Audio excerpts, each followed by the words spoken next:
It's your boys of 33. I'm not going to be rocking and rolling with the webcam today.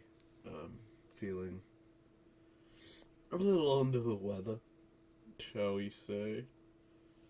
And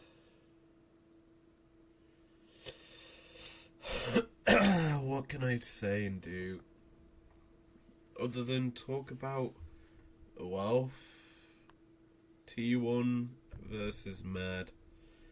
That's the series that's on the screen for today. So, obviously, this happened literally earlier in the day. We're coming in very blind.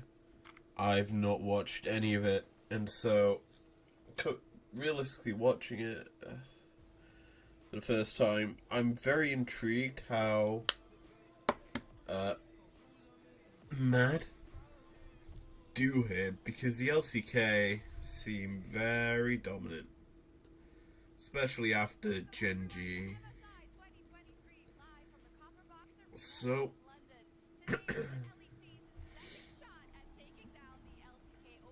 we're going into this game.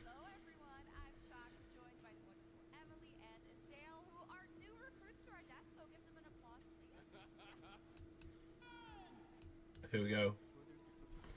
I'm intrigued by this one because T1 should be very strong here. And Mad really, I don't know. Probably the weakest first seed we've ever sent to a tourney. And I personally, I'm intrigued to see how they do here. But as we prepare, it's gonna be fun. I'm also gonna do something nice. Something I forgot to do, because it defaults to that thing even though we can play it in good quality. Yeah, so I'm also gonna do some interesting things, so like do that.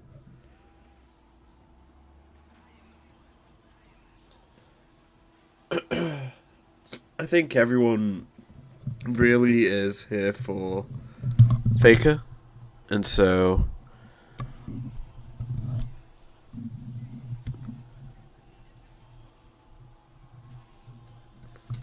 that's better.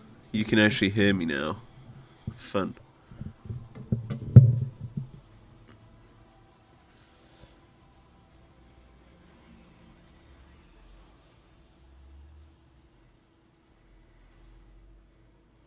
Yeah, as you can tell, I'm kind of faffing with the microphone. I apologize for that. But it's sat weird right now, and I don't like it. So MSI this year is pretty explosive as we head to Chronicler on the desk. Quite intriguing.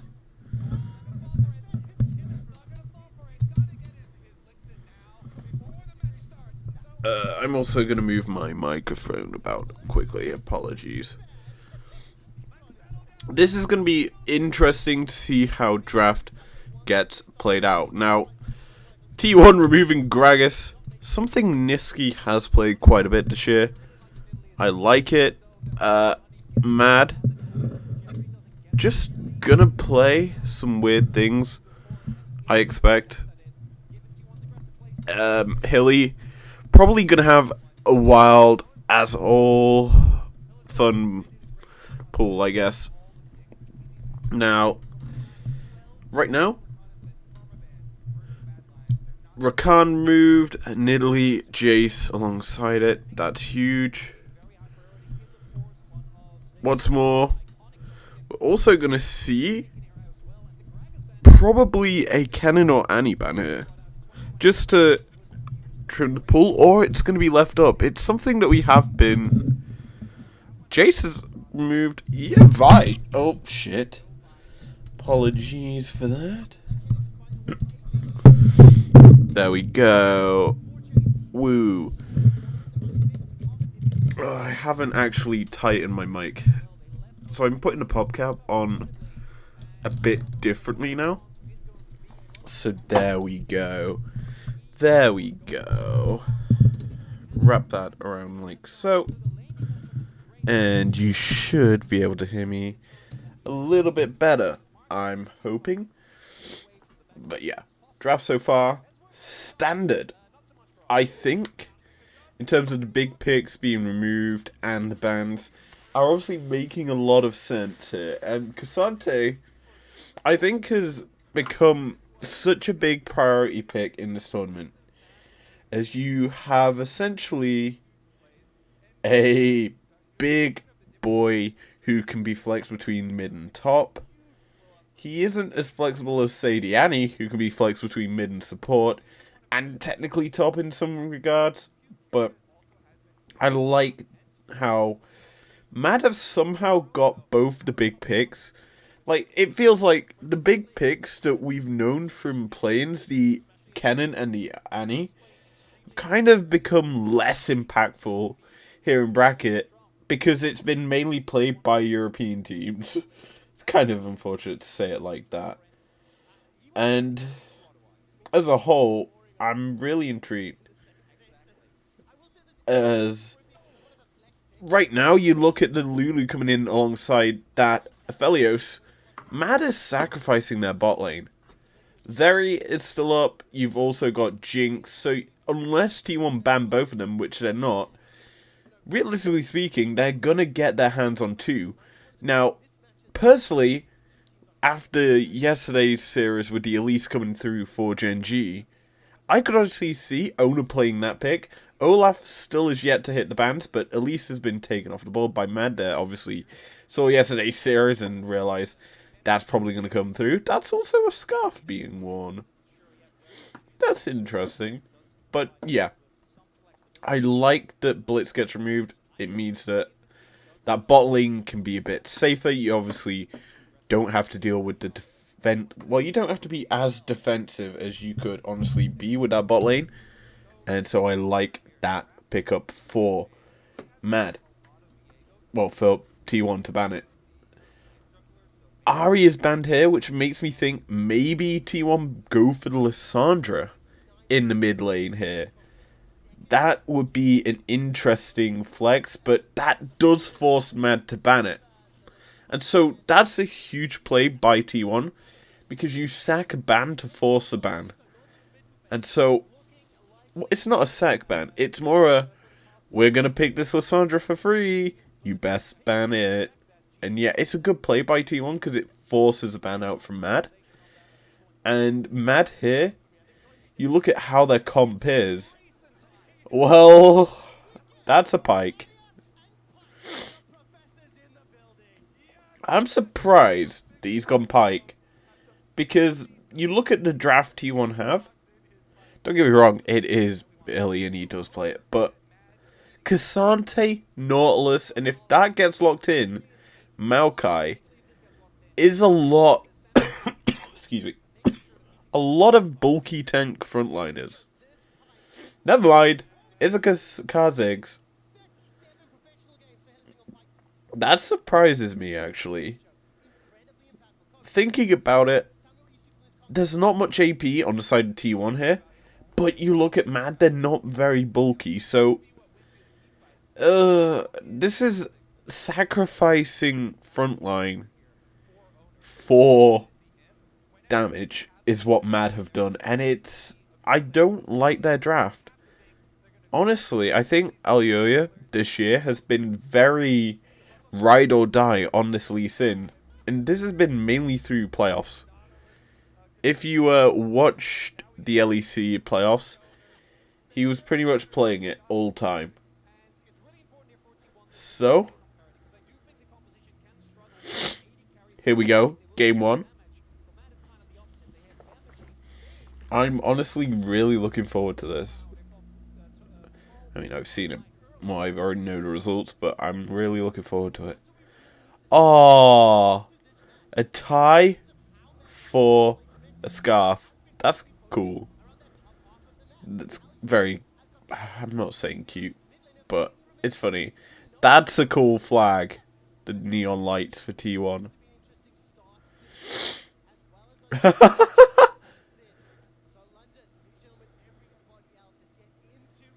T1.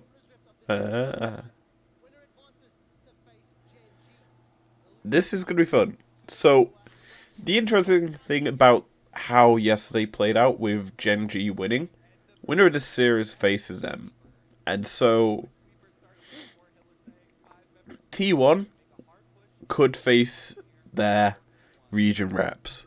Similarly, it's LPL in the same bracket and LCK in the opposite. It's intriguing to me because Odohamne couldn't screw us in that sense. You're always going to have the LPL and LCK on opposite sides of the bracket, but it's unfortunate that it's in this manner.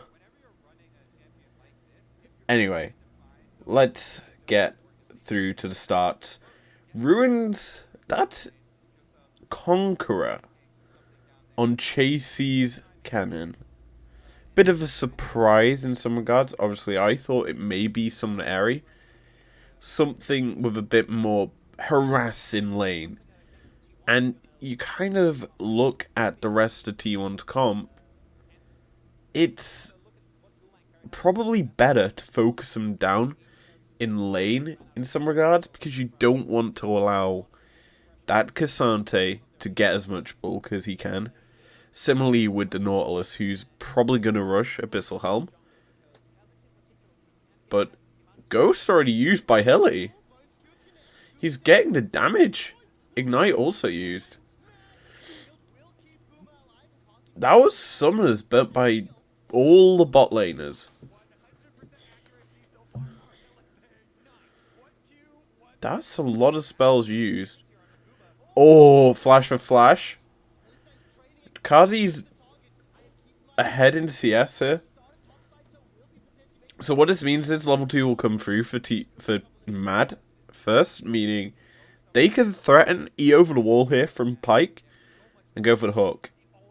But yeah, Gumayushi forced to back already. So with the pressure in the bot side, Mad can kind of get in behind. Oh, Carry is isolated. But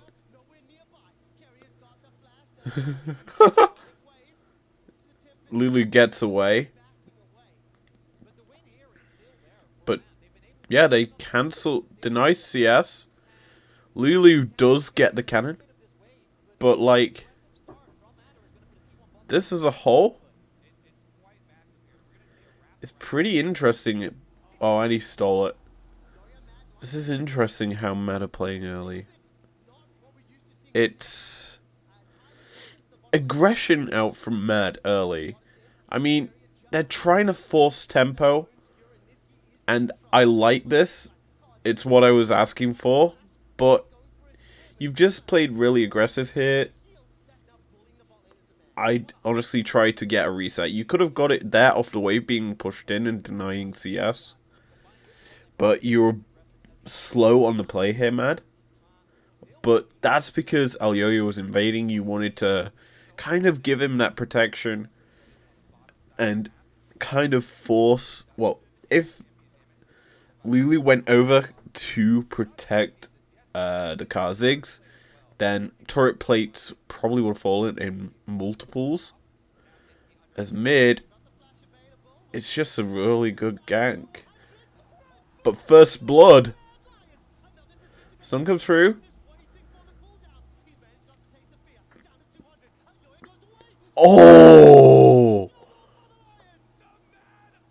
The Mad Lads get 2. Wow. I did not see that happening.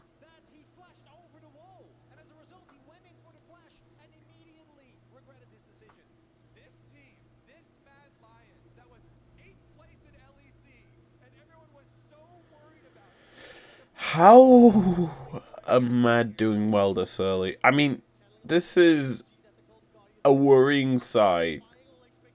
Because Mad aren't really good early.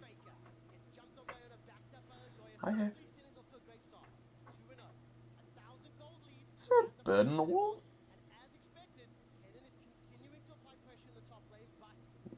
It's weird, I hear a bird. One sec. So.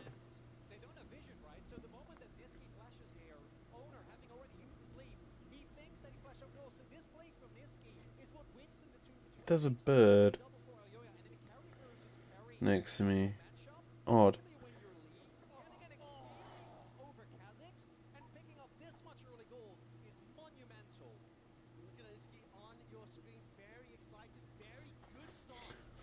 So, game started off. I'm surprised. So, it's been weird this tournament. Because we've been discussing quite a lot every single day, the cull. And these two champions, I would have thought were cull enjoyers. And instead, we're not actually seeing it picked up. I would have thought, possibly, off the back, out from... Oh, that's such a good kill. Carrier's gonna die. Yeah. What is going on?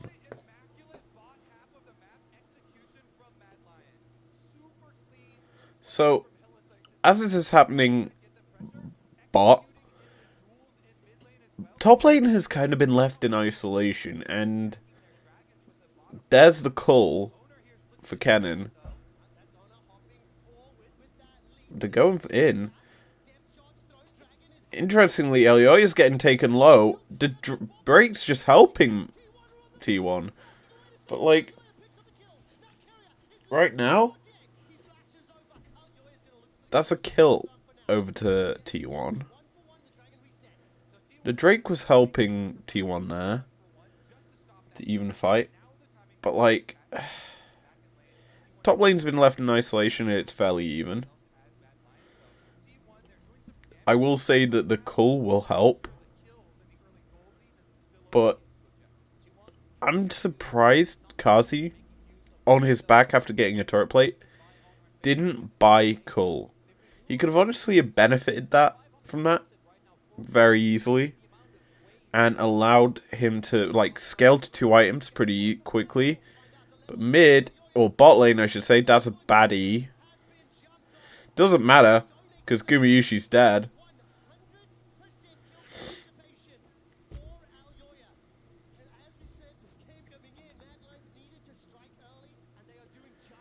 This is surprising how mad are playing.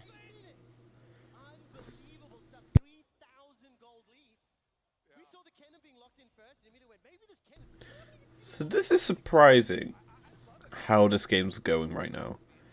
Because I didn't expect Mad to be executing their draft this well. But Hylissang's on the roam already. Nort has been caught out and is dead. Yeah, what is going on? This is reminding me of that G2 series. Like, G2 got ahead extremely early against their opponent. And, like, they made plays, but nearly had 3 kills, I remember, against Shinji, and didn't get any more kills all game. And so right now, with Elioya on 5 kills, and is going a bit more bulky, this does look good from Mad. However, Kha'Zix has caught out Hilly. That's also Herald in mid. That should crack in and kill turret. But what is important here is turret plates went over to Gumayushi. I believe they also went over to Kazi. It was, though, quite hard to tell. And almost to kill turret in mid. Top turret's still got quite a few plates. It's also interesting that essentially bot lane was slow pushing in favor of Mad.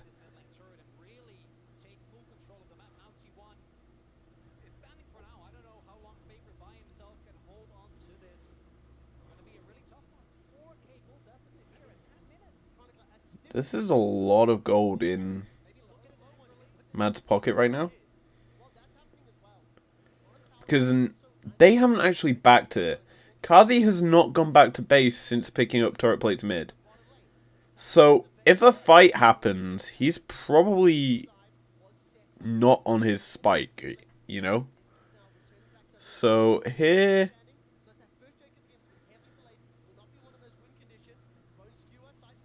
Good hook. He's also body blocking. Tibbers didn't even get the stun. And then there is Pyke. Doing Pyke things. And also Drake picked up by Mad. Mid lane tier 1's going to fall. Tibbers is going to tank up a few shots to allow the wave to essentially all die as well. But top side... We've had one visit up top by T1, but it has been in isolation pretty much the entire game.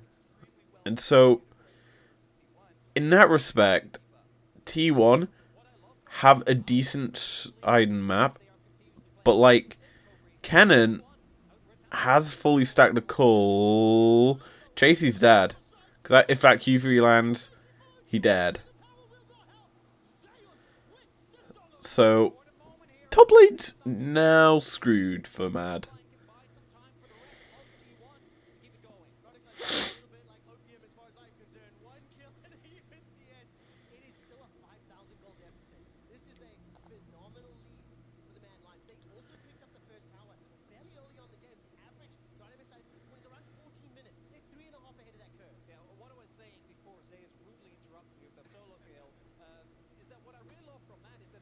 So we watched the solo bolo. It's just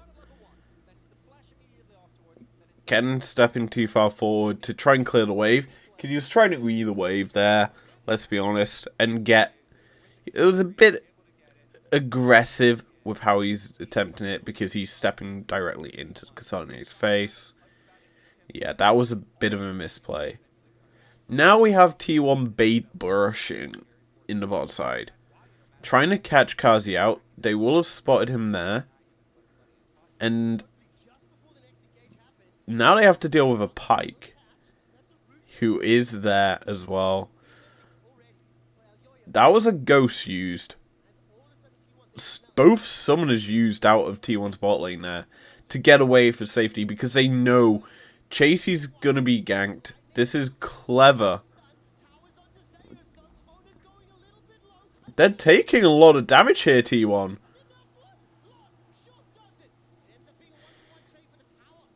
Mad doing well. But look what's happened.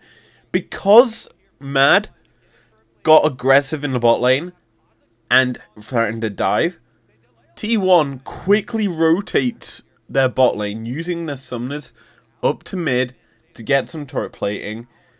And now they're rotating their bot lane up to top to secure a tower. This is quick tempo out from T1. It's honestly quite hard to match. However, Kazi's just popped Ghost and is going... They're dead. What?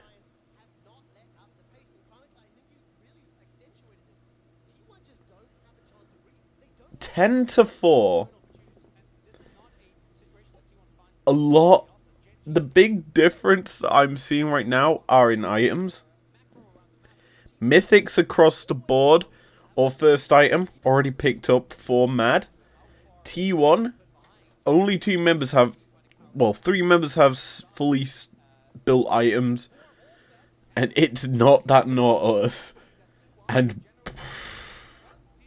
I don't think anyone really expected that. Let's be honest.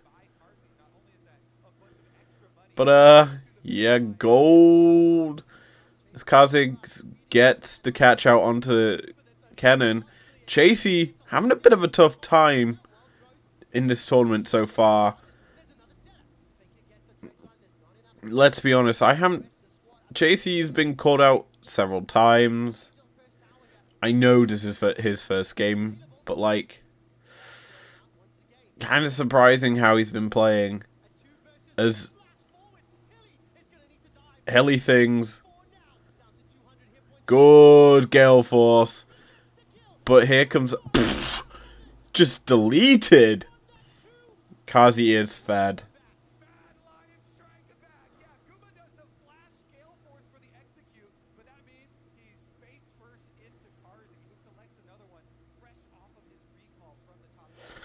He's got Kraken Slayer on Zaya. Huh. I'm surprised. I would have thought maybe Gale Force on the Zaya to kind of match the mobility of the Aphelios. But they're going to actually shut down Zeus. Good kill. It was already over. But...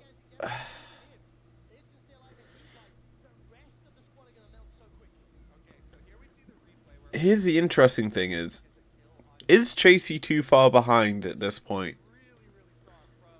Because I'm intrigued by how much damage that Slicing Maelstrom will do. But anyway, display, kind of a bait. Hook went wide. I'm intrigued. I'm also surprised that Guma has gone Ghost and not Cleanse here. Would benefit him a bit more, obviously, into the Pike and the Annie. But, like, there's a lot more stuns on Mad's side as they...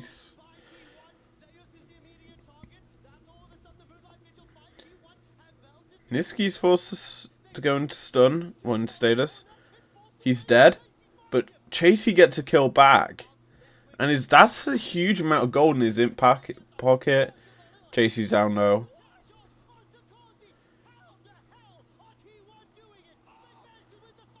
Hilly oversteps. Chasey, though, I mean, Kazi still does damage, but that's the polymorph. Kazi? Kazi just got chopped. TPs. Who is it? Niski. Uh-oh.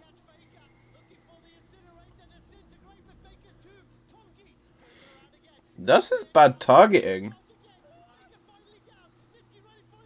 So, Faker gets back to Zeus, but watch what happens. Faker gets stunned up, goes into the brush, he's untargetable. There's no ward. Or does Niski have ward? I don't know at what point Niski has wards. But this fight is a mess, okay. And it's a long one. Considering we're going back 5 seconds every time. So, TP's come through. They're wanting to fight over, relatively speaking, a nothing Drake. There's no reason to fight this.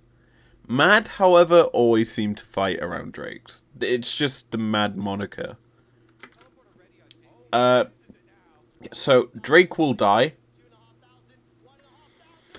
And I assume that is either Faker or Zeus. It's Zeus who has been rooted. And yeah, he's bulky. But Mad throw Hook and Tibbers at the same time. Bit of anti-synergy there. So he's not going to be stunned for that long. Tibbers gets hooked by Faker. Niski uses his Big Bear as protection. That's clever. But Zeus flashes out and Elyoya is unable to kill him, even though he's trying to. What happens to Niski?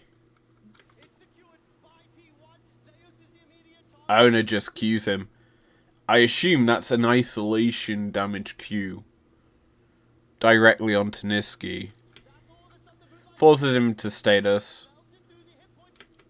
And these health bars are favourable to you on here. but this stun that comes through onto Owner basically means that he gets melted. And the slicing maelstrom actually does do damage. We've learnt that now. And Chasey essentially is sacrificing himself to get the kill, while obviously Niski, as he exits status, tries to get back with it towards his team. He dies to Gumayushi. Now Guma does have pretty bad guns. The only thing that's saving him in this fight is that white gun. However, white gun almost gone. So, it's actually gone now.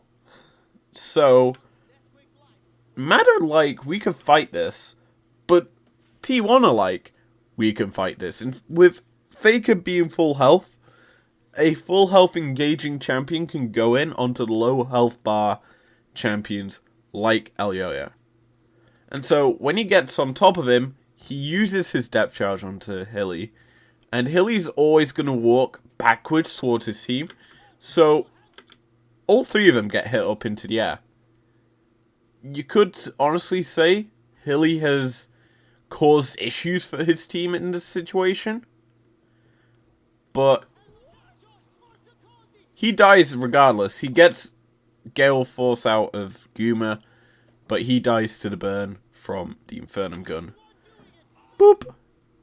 Gumayushi's now on a triple kill, and it's a 4v2. Zeus, I thought had already flashed. He probably uses E. Goes forward. He's locking up Elyoya, which arguably is the wrong target here, because he can safeguard back to Kazi. He isn't going to. He flashes to safety, which I'm surprised he's able to. In fact, he kicks him as well. So there's no way Guma can fire in that last shot, as Zeus basically gets thrown through him. It honestly looks like Zeus would die. Now it's Kazi just burning through health bars. That polymorph I thought was basically sayonara for Mad in this fight, but he turns it back around. Gumayushi dies because somehow Kazi hasn't used his Feather Storm. Gets on top of Guma, making these feathers basically not miss. And just kills off the no Manalulu. Zeus, very clutch in this situation. He's snuck away and into darkness. Basically has for himself all his cooldowns. And spoiler alert, Kazi does not. And while this looks close, in fact, probably should have been the death of Zeus, he gets away with his life. Now on the bottom side, Elyoya is using that advantageous gore drinker he got, and is able to heal up. This bit blows my mind. So Faker uses the Hex Gate, and I'm like, okay, this seems dumb. Why would you go towards like that play? It doesn't seem right. I would have thought you'd walk around, walk it at, up through either mid or through here to safety. But obviously Elyoya can essentially safeguard to that. But no, he goes in, and here, this is just bizarre. He uses his W immediately, so he shields the initial burst damage.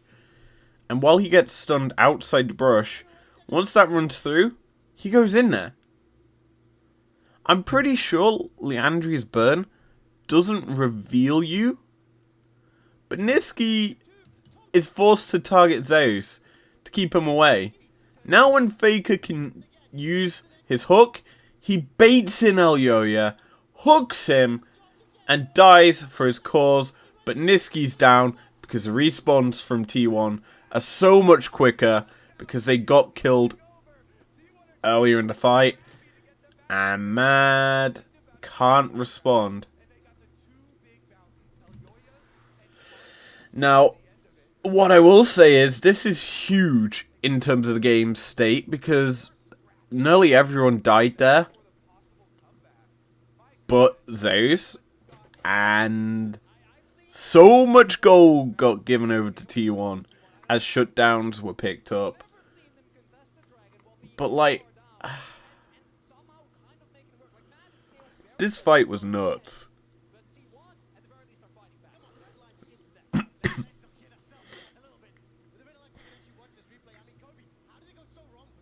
So, what I would say is, the call that they're giving that Mad into this fight, I mean, they didn't need to fight, that's for sure. But like, there's no int from Mad in this fight. Maybe that was been with Hilly's pathing and going aggressive there. Honestly, the re-engage seems a little int. But we come back to live. Faker has hit the hook onto Niski. Yeah, that's dead. Tibber's not even used. Just pick. Great pick. It's also Hexal. I don't think we'll get that far with how explosive the game has been, but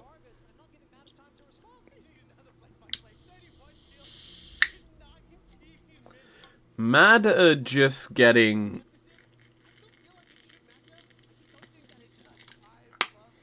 in some regards put in a position where their early game leads mattering less and less. Because, look at the items picked up by T1. Top side, Barmy Cinder probably going to be turned into some Fire Cape real soon. You've also got the Aegis in his inventory. It's a bit interesting as to see what he turns that into. Abyssal Helm, more damage, negating things. It's a good item right now on Nautilus. I'm going to make a lot of this Madlions squad squishy when it comes to team fighting, and when you're hooking in the lights of the cannon, that's going to be nice, juicy kill for T1. Surprisingly, Cannon hasn't got a stopwatch. Like, I would assume you go stopwatch, like, second, as your pickup to go into Zonya's, but that's just me. And either Shadow Flame or Death Cap. Archangel Staff, does that build with Needlessly still now?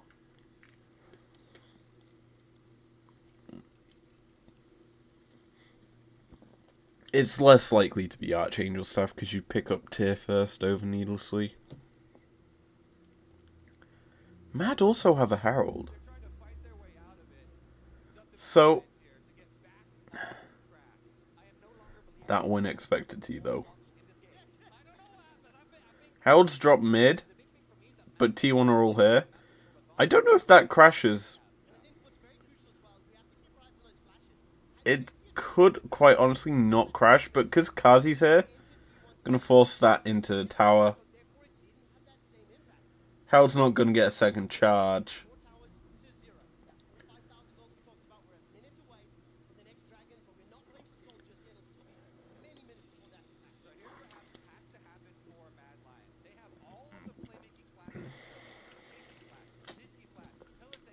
It's funny because T1 are still trying to fight. They're looking for plays and hooks. And honestly, with how Mad drafted, with the amount of squishiness they've got, I understand why T1 are doing this. It'll work. They'll get kills and do work.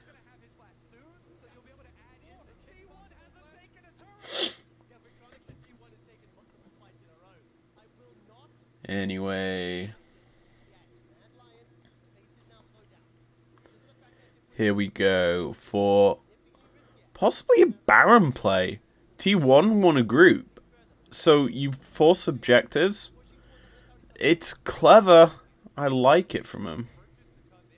Getting a blue trinket out as well from Mad.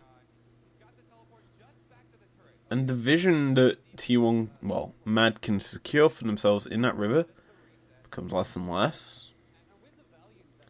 This is honestly a really interesting game one.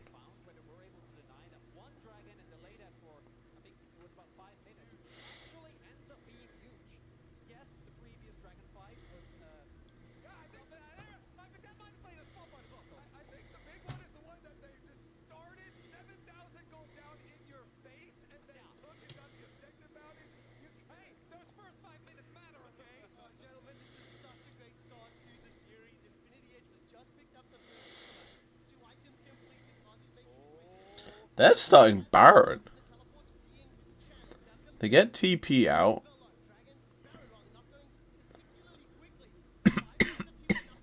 Hook's wasted. So that's on cooldown now. Matt just... engage. They're killing Annie. Slicing Maelstrom. Oh... I understand what happens.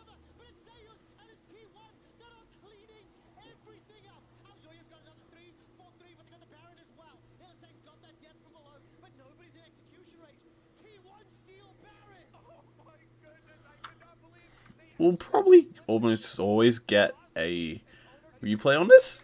So let's just break it down from here. So TP gets burnt here. Amanda probably, you'd be think, would back off here. Like, we got the objective. We don't need to fight this any... Well, we got the TP. We don't need to fight this. But... how low does it go? 7... It's a really late smite then. Because if you're Elyoya, you should be coordinating with Kazi with the feather pullback. So the feathers are being stacked up. And so they get pulled there. Kha'Zix is coming over the wall. Goes there. You should have pressed smite already. Because that would be execution. It's honestly a misplay from Mad. And yeah, the smite comes quicker through from Owner. Then we get the engage. Where T1 catch Zeus. I say caught, it's not. What is this hook? I'm intrigued by this Nautilus hook. Yeah, that lollipops a little. We'll get to the hook. There. In that situation, you're probably hoping it hits Elyoya. But that hook, lollipops. It's surprising. I think Niski was expecting it to hit Elyoya, considering it bent to go there instead of hitting the other target. Honestly, Nautilus Hook is dumb when it comes to its hitbox.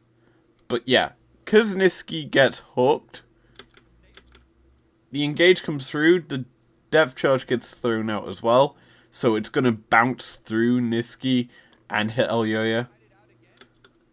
But it's just the follow-up damage coming out from T1.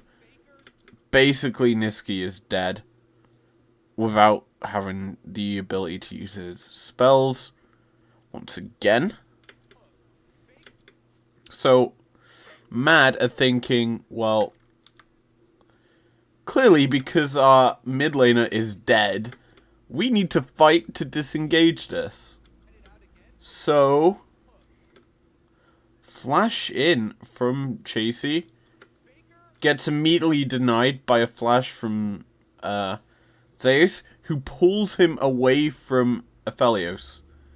That's just a clean maneuver to keep your carry alive, as well as Owner and Faker.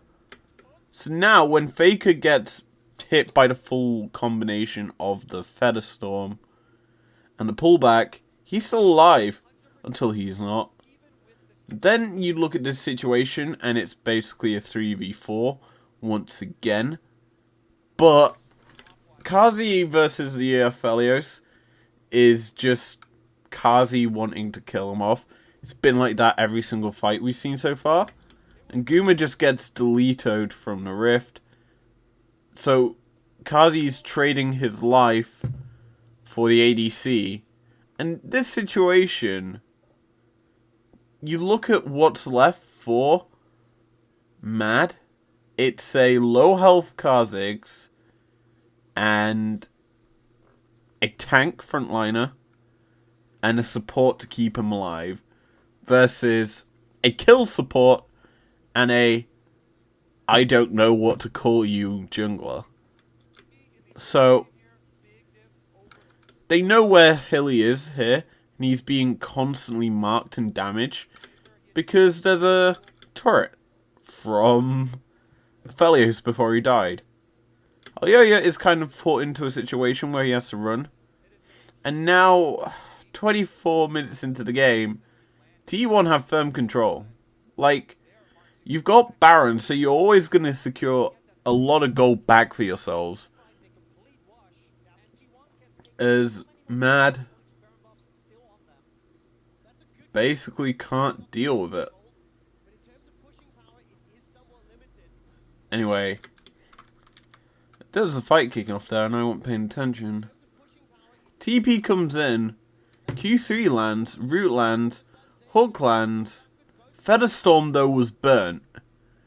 That's a huge one. So Kazi has no safety. Nitsky's almost dead once again.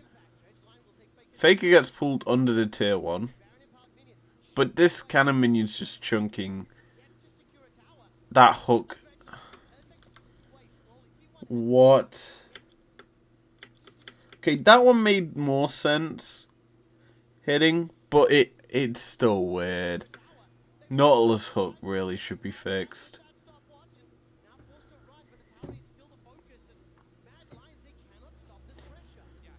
It's bizarre.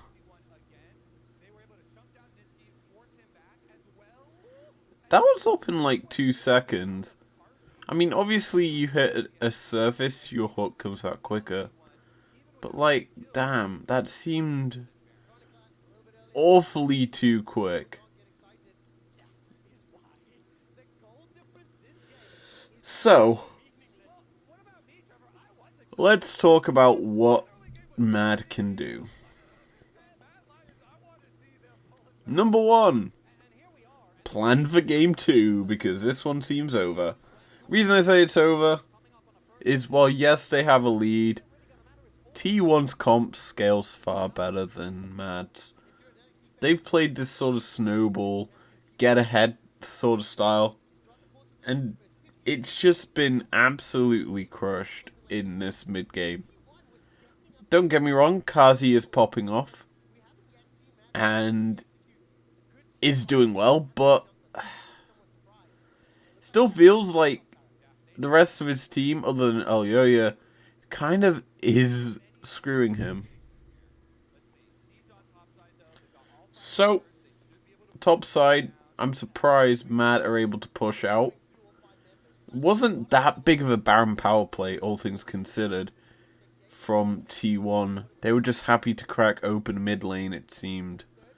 As the rest of the turrets are still up. It was only 2 turrets mid with their prize. That's kind of disappointing. However, what we are seeing is them go towards the bot lane. Probably going to force this, especially with 23 seconds remaining on the Drake. They're going to get that one for themselves, and I don't see Mad contesting. It just seems like a death sentence, even though Thresh is not in this game, as it's instead just what is Nisky's build before we get into the fight? So, he isn't that bulky in regards to his kit. You've got a bit of armor and a bit of health from Leandries, but I think you just die on the spot. if you're Niski here. He also has boots of lucidity, which is weird. So, what happens top? Hook on Alyoya lands. And Faker's doing this thing every time he lands the hook, he's pressing ult at the same time. So, he's getting the optimized ult, because he's quickly choosing a target. And he shows where he can get 2 knockups, which is clever. And because the 2 knockups come through, Niski gets deleted. Because he can't react with his Zhonya's. Now, Mad are a member down. Drake is just formality at this point because Mad definitely can't contest. So, what is Hilly doing? It looked like he was faking a contest. This game's also really weird because there's 2 Umbral Glaives in it.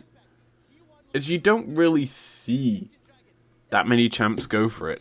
I think Pyke and Kha'Zix, if we're discussing meta, are the only picks that will go for this. Because Senna's don't go for it anymore. I don't know if Ashes anymore go for it, but it certainly seems less likely considering Ashe is out of meta. This game is getting to a point, though, in my opinion,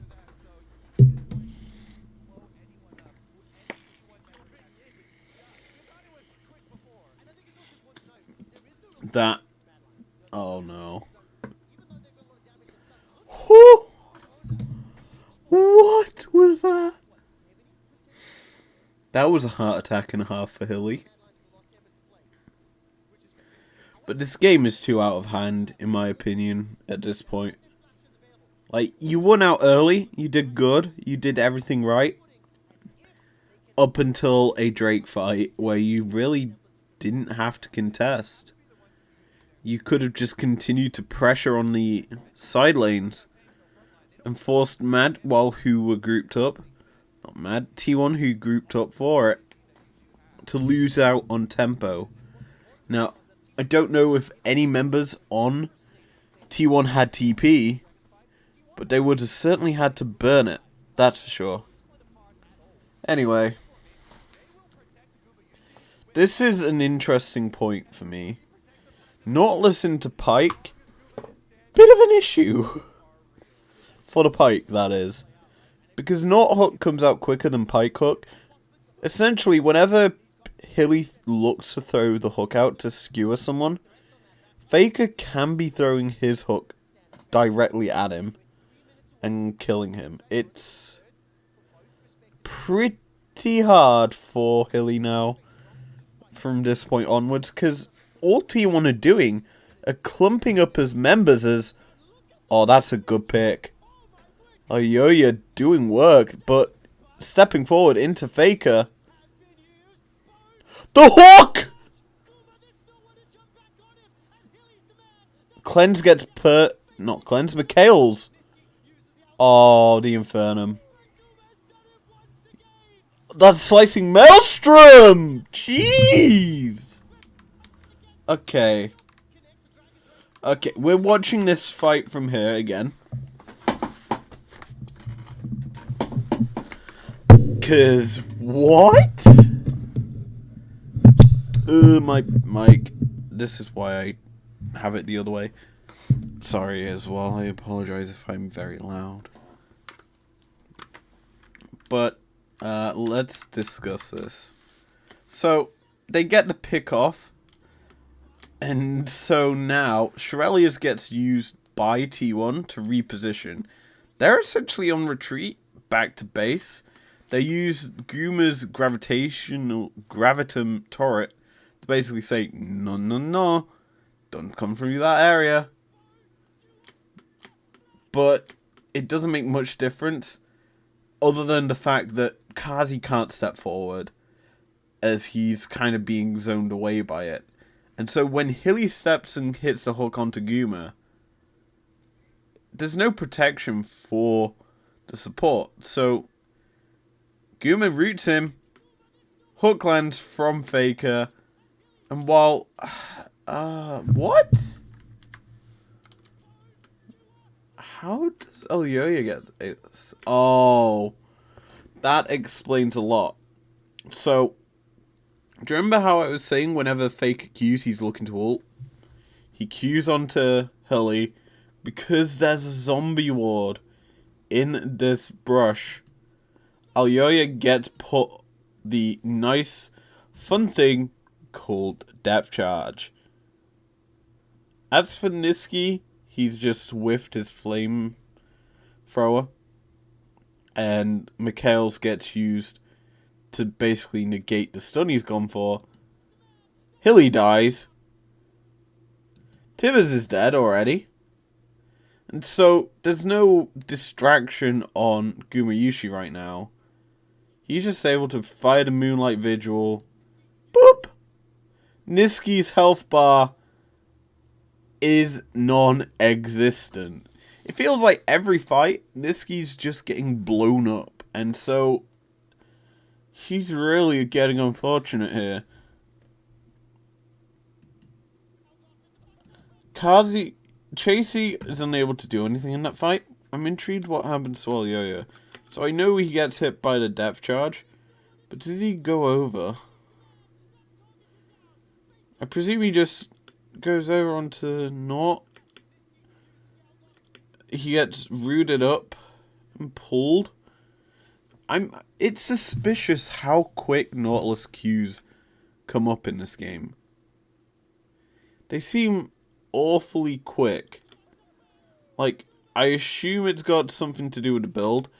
That ultimate looks clutch for Chasey. It looks like the thing that always happens to G2 where they get bursted out in an AoE combo. And while he does really good and gets the kill onto the Aphelios, the rest of T1's there and just kill him off. And so they win the fight. I'm intrigued what T1's jersey for this tournament is. Baron's also going over to Genji. Also, Mad and T1 have very similar jerseys, it appears, for this tourney. So yeah, we already broke this fight. We'll just skip through it. Just is suspicious how quick these hooks come up from Faker. If Chasey was there earlier, do I think the fight would have been different? Possibly. It just seems though that Mad have thrown this game around that Drake. And so T1 just are going to win from this position. I'm not going to sit and watch like lane pushing because there's nothing to gain. So we're going to just go straight to Drake. Where that's one. We're going to count how long it takes Faker to throw out a hook. So 1 Mississippi, 2 Mississippi, 3 Mississippi. I'm ignoring the clock. Mississippi, 5, 6, 7, 8, 9, 10, 11, 12, 13, 14, 15. I mean, clearly he's just waiting to pick off someone. But right now, Mad are essentially being like, yo, we can push into the tier 3 in mid. We've got Baron. Let's go. But Mad are essentially like, but we can stop you from getting to the Hex Drake. 1 Mississippi, 2 Mississippi, 3 Mississippi, 4 Mississippi, 5 Mississippi, 6 Mississippi. It's 7 seconds on his dredge line. Niski, Kazi's just caught. What?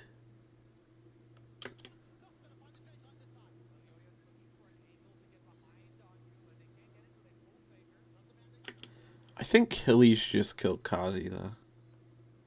The reason I say that is because, well, yes, Kazi's stepping forward. Because Nautilus got pulled in, I don't think in this situation Faker was looking to go for a play. Like, he was stepping to wrap round up here. and to kind of cut off the escape from Mad. So he's forcing a play here, and because he does that, the dredge line gets the depth charge gets put onto Kazi, and he's just hooked immediately. There's no counterplaying it, and he's just dead. Simple as. No ADC means no damage for Mad, as he was the Fed member.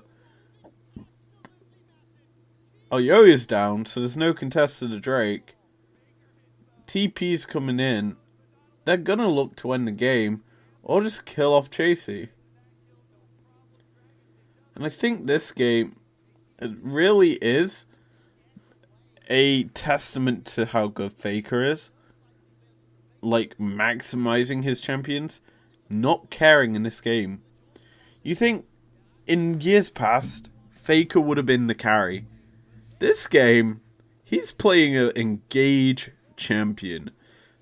It's not his normal wheelhouse, and he doesn't care. He just steps forward. And he's doing a good job. Because right now, he's just buying time for his team to win the game. Because even if Kazi is able to execute off Aphelios, it's over. And Faker is very good at League of Legends, if you're unable to tell. And this series, dominant from minute one. I like them jumpers. Yet, Mad and T1 have the same jerseys.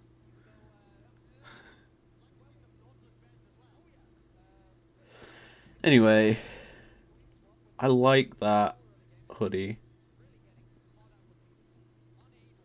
Like, it's a zip-up one, which makes it meh for me, but I like it.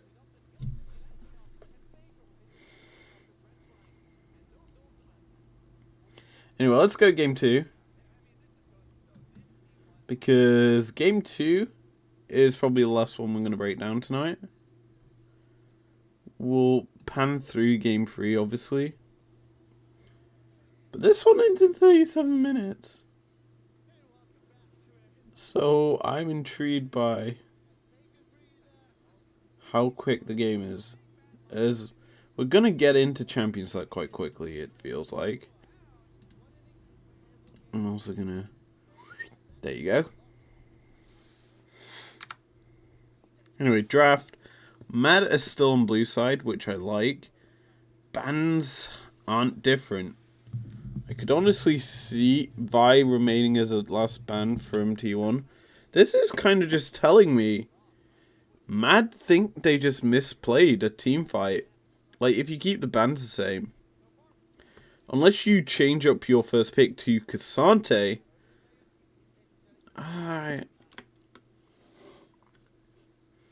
so I just went with a sort of reaction here to first pick Kennen.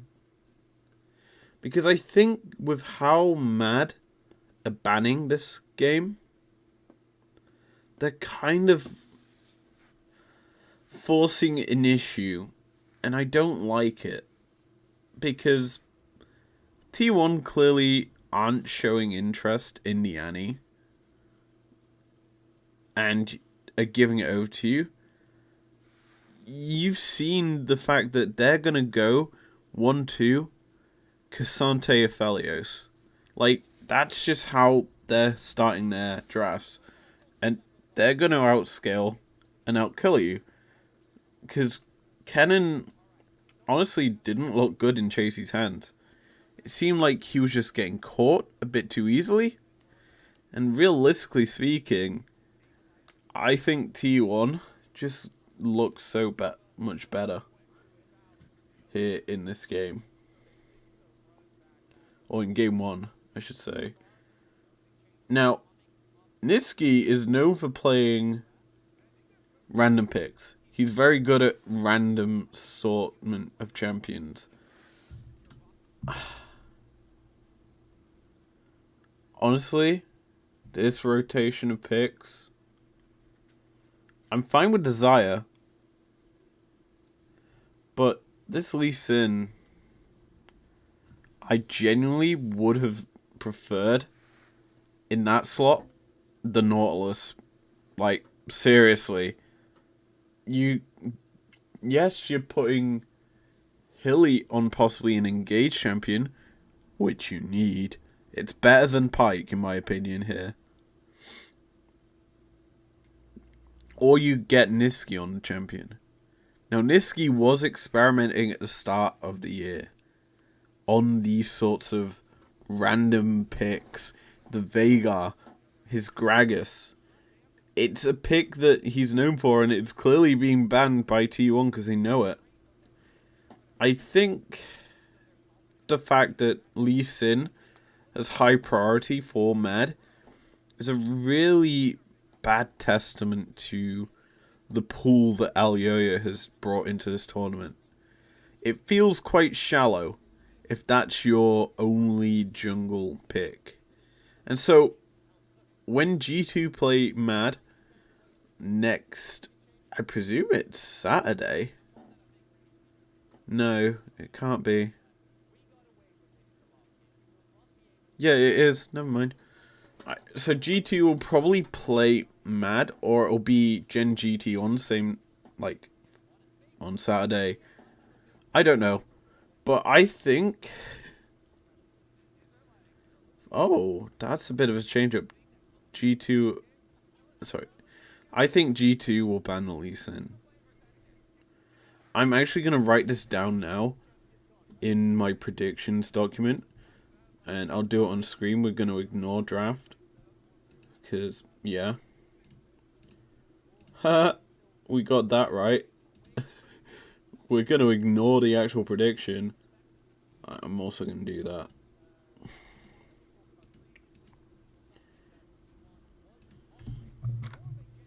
I'm just going to write G2 ban Lee Sin. So I don't forget.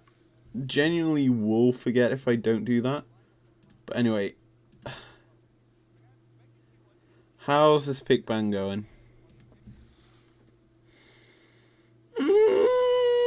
Copium. Copium, I really want to skip through this. I like Killy's Rel, but I wouldn't say it's tournament winning.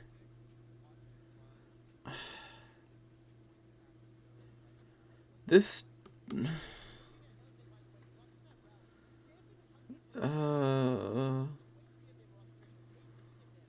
I'm disappointed in Mad. So, Silas is up. I could genuinely see that being locked in here. And not the Ari. Or the Trist. That's another option for him. Oh, it's Karma. Well, Karma's a bitch. And, you know... I'm surprised that was the lock-in. Because they were not going to go Ari.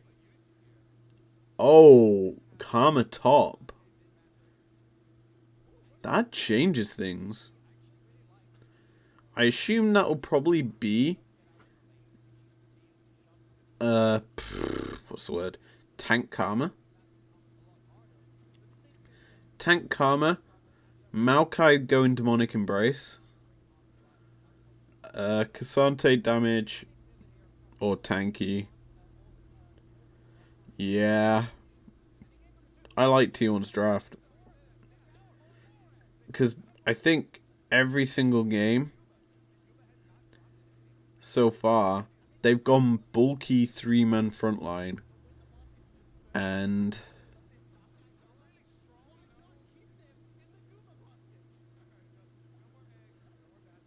essentially just sacking. Like, they don't care about early. They're just playing to be bruiser frontliners so that Gumayushi can fight. And it's working, clearly. But as we get into the game, can Mad adapt? As the great player cams are showing on our screens right now. There we go. Interestingly, no cool starts. That does surprise me, to be honest.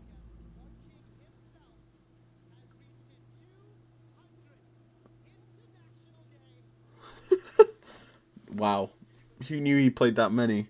But, That's a 3-man kill. That's definitely a kill. What? Okay, well, he's ignited.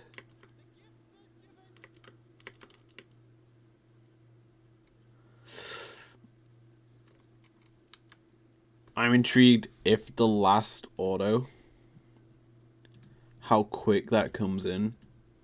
So, I apologize for noise. In fact, I'll mute it for you. 1.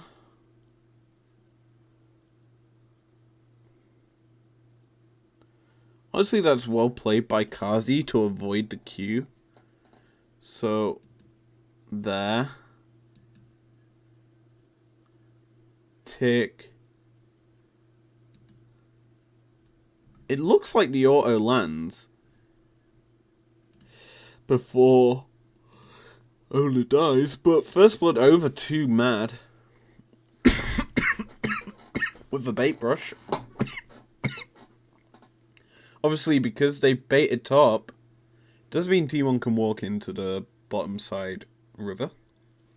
Oh. Looking at summoners and ruins and all that jazz. He's changed his summoners. That's interesting. So game 1, we commented on the ruins that Kennen had. And wanting will burst. This game, he's decided to make that switch up. That's a bit interesting to me. Because clearly he was looking to survive lane. Or harass more. I don't know. Why would you go for them ruins in game 1? I also forget which it was. It was like Conqueror, wasn't it? I'm genuinely checking this now. Not a good sign. So, game 1. Yeah, Conqueror. Game 2. Electrocute. Surprising that he makes the change. I would have preferred that game number 1. So yeah, let's go. Let's get into this one.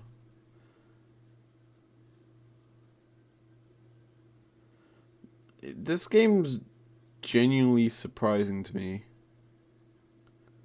Like, how it's set up, you know? Because looking at this from my POV,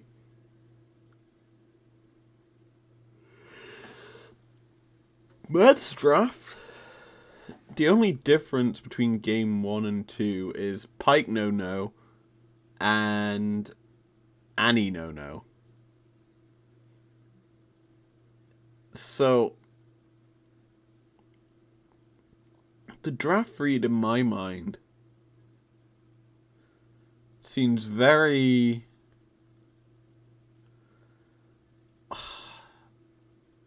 Mad just seem like they can't play meta in some regard. And T1 are basically treating them with no respect with draft, I feel. Well, I think they respect some of the picks that Mad can play. But I feel they don't respect the meta champs. In terms of Mad probably can't play them. That's my thought process on this. Whether or not I'm right or wrong, I don't know. I'm not involved in scrims or watching Champions Queue or player stats in that sense. I just go based off of actual proper tournament footage. And generally I cannot be asked to look at a player's stats at this point after a long day of work.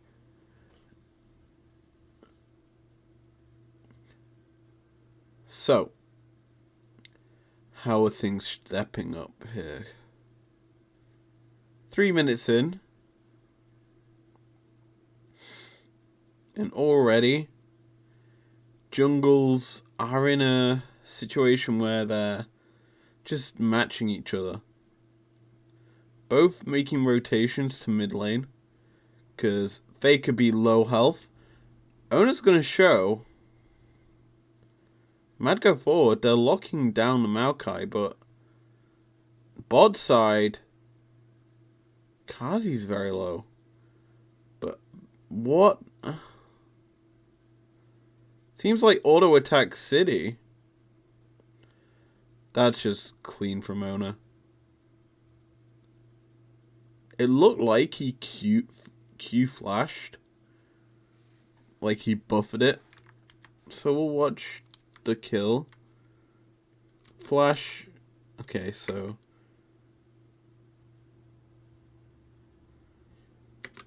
Yeah, it looks like he buffers the Q as he flashes. And that gives no time for reaction for Alioya.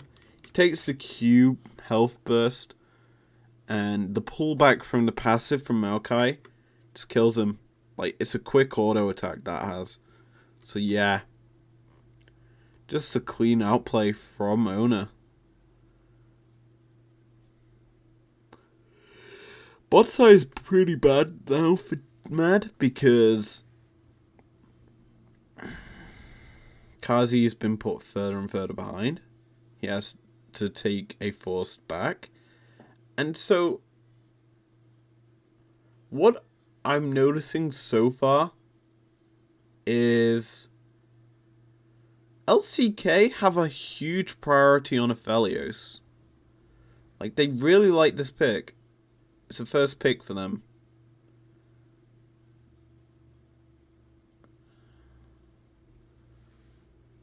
Hilly.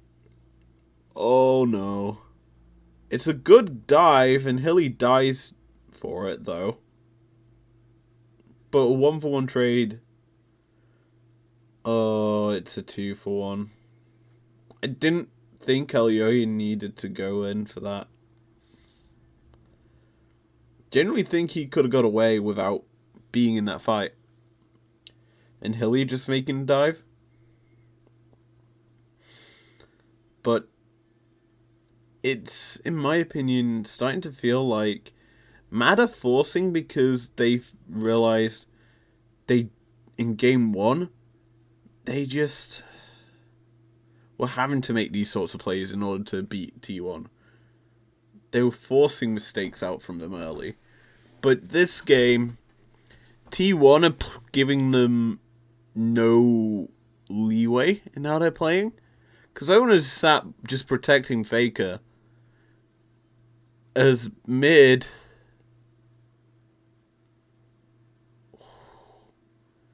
Faker's able to survive. Barely. He doesn't have sums either. He does have TP. So it means that he didn't TP back to lane, or he hasn't reset yet. Surprisingly, we haven't talked about top yet. And Chasey has changed up his entire game plan for this game. No longer going for the cull. He's going more bulky. With the Relic Shield. Could lead me to believe he's probably going to build a tankier Kennen build. One that basically allows him to use his ultimate to stun, AoE stun. But if you're looking into T1's comp, how do you get in as a Kennen? You've got to run through a Maokai ult. You've got Karma Qs flying at you. Cassante can drag you out with the all-in. Like he did in game 1. Even though it was on a different player, don't get me wrong. And there's also Lulu Wild Growth to keep the health bar of the person caught out topped up. It's a hard comp to play in if you're Mad. Like, clearly T1 have come in with practice against these sorts of comps. And they're looking very confident.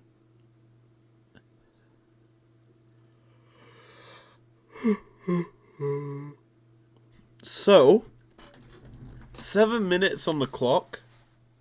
Mad just are starting to lose tempo. Carrier's roaming up for Herald. He's already set up the wards. TP comes through from Faker. He's going to rotate once this wave's cleared out to the objective.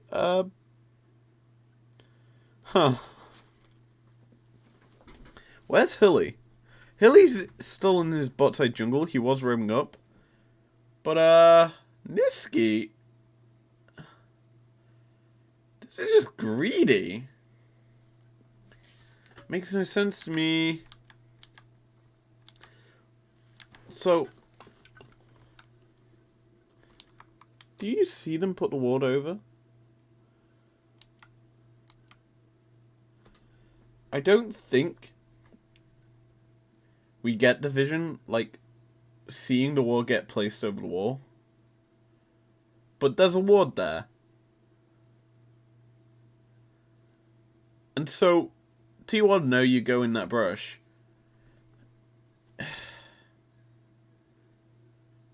Genuinely seems like just a bad recall from Niski. He's getting punished so hard. He's genuinely not performing to his best ability in this tournament so far. In the 2-game sample size. Karma's caught. Actually going to be isolated. That's massive slicing mail. Oh no. So Herald's going to die to T1.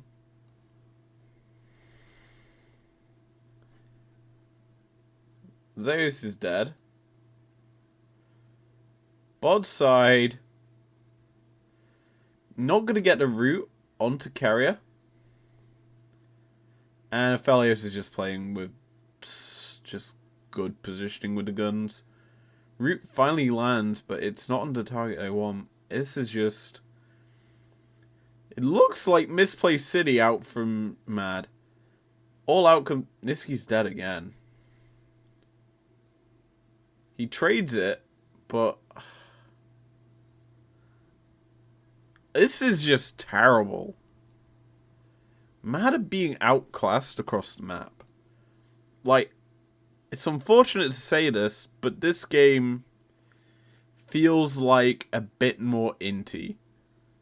From everything that's happened, like, it just seems dumb. I'm not going to criticize a player for no reason, but, like, Niski's play so far just seems like he's given away any form of advantage that Mad can get for themselves.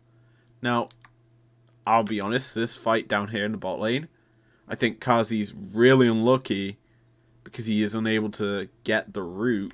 Like, I need to get the timing right just to show the feathers. But, like, there. He over flashes. He misses it. Or he gets it, but he hasn't got enough feathers. He also wastes the feather storm, I feel. Because he uses it way too late.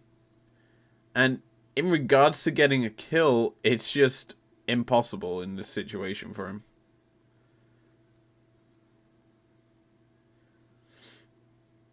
And once again, back to live. Looks like we're going to get a fight again. Oh, Faker's roaming. He's also caught Niski again. Hilly? What? I'm just watching this bit here. I'm ignoring Hilly being frontline. So, Lee Sin tanks it so that Kazi doesn't get rooted. He steps back into it to get rooted. And that means Maokai's just going to run directly at him. Yeah.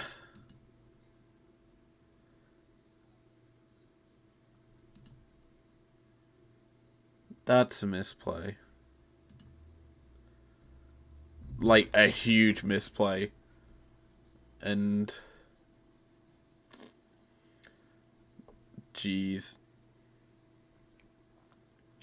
T1 can just push with this Herald. That's tier 1 down. They've got 3 men down here. And all 3 members of Mad that were down in the spot lane died. So this Herald's going to crash. No way to deny it.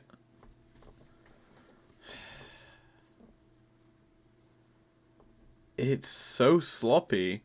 I mean, you've just used ult on a very tanky Faker. Seems wasteful. So flash forward from Hilly. Trying to basically kill the Aphelios. But he switches to Red Gun, so Gumayushi's just going to heal up and be fine. Dive then comes through. It was poor play overall from Mad. It reeks of desperation as a whole, this state of the game.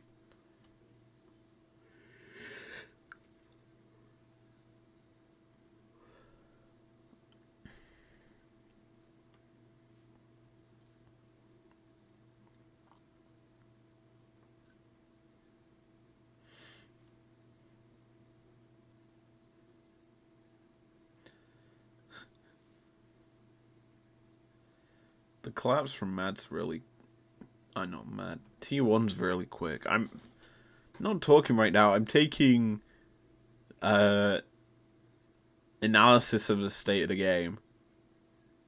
I was just wanting to see what was picked up by Kennen. Just gonna get the Proto Belt. And he TP's back to lane. Possibly a misplay. I think you could have honestly saved that. I mean, don't get me wrong. Pushing into the tier 1 top to get a bit of gold back is a good thing. But you could have saved it for this upcoming fight. Because Karma hasn't used hers. Faker hasn't used his. Vision-wise, Mad have possibilities... Well, not Mad. T1 have possibilities to have deep wards into the behind Mad situation. Because they're that far ahead, they're just able to get him to Mad's jungle uncontested. Like, Karma's just stepping forward right now. 14 minutes is Unleashed Teleport, isn't it? Good job, me. But yet, Mad... just disrespecting, I think, here. Chasey does do damage. That's such a great Q3 out from Faker. Hilly just gets negated.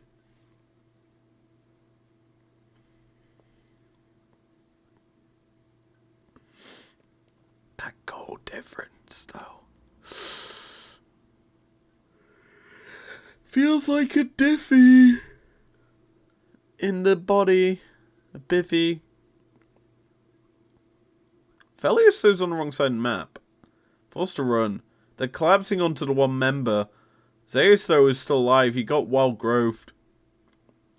All out comes through. Kazi isolating this. And Fake is just able to get out. They don't do enough damage, Mad. It seems doom and gloom. 2 kills for the good to T1 here. Nothing Mad got out of that. It's weird, to say the least, because they're collapsing onto members, but they're bulky. Faker is building full tank, and Karma has Abyssal Helm. There's a lot of bulk on this T1 squad. Seems dumb, to be honest. I mean, I know you need to go for these desperate plays in order to try and get back into the game. You're 5k behind. But you can't... I think this game's over. Like, I'm at that point now where game's over. Because Mad's draft seems very early game. And the damage output they can do quite high, all things considered. But it doesn't seem all too good at dealing with frontliners that are there to just take you out of a fight. And I think one of the things I feel that is a lacking thing in Europe and North America is the read on the meta. I think as a whole, well, that's definitely a dead Kazi. Anti-synergy. Just saying.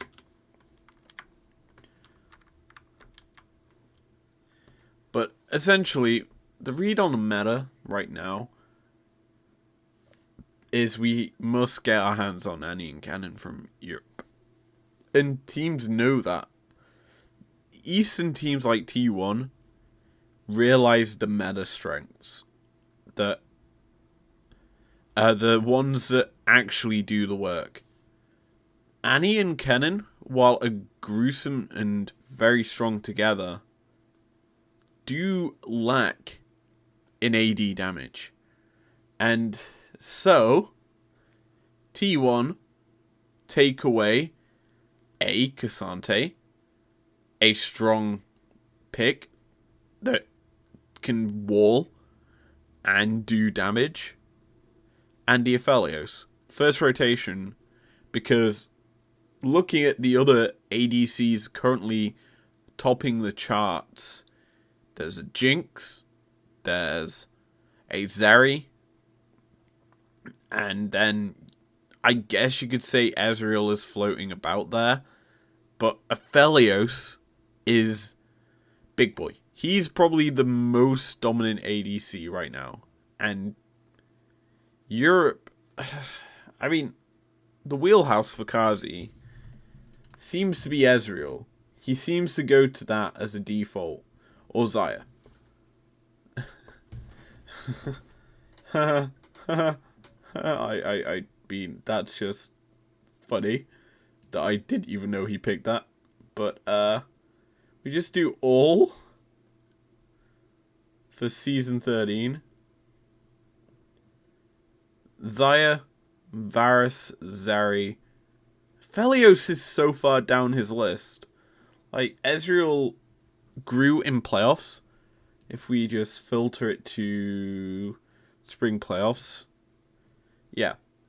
No Aphelios games. That tells you something about Mad.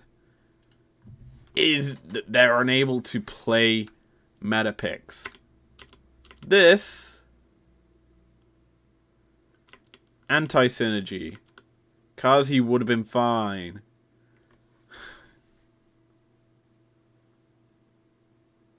He didn't need to ult there.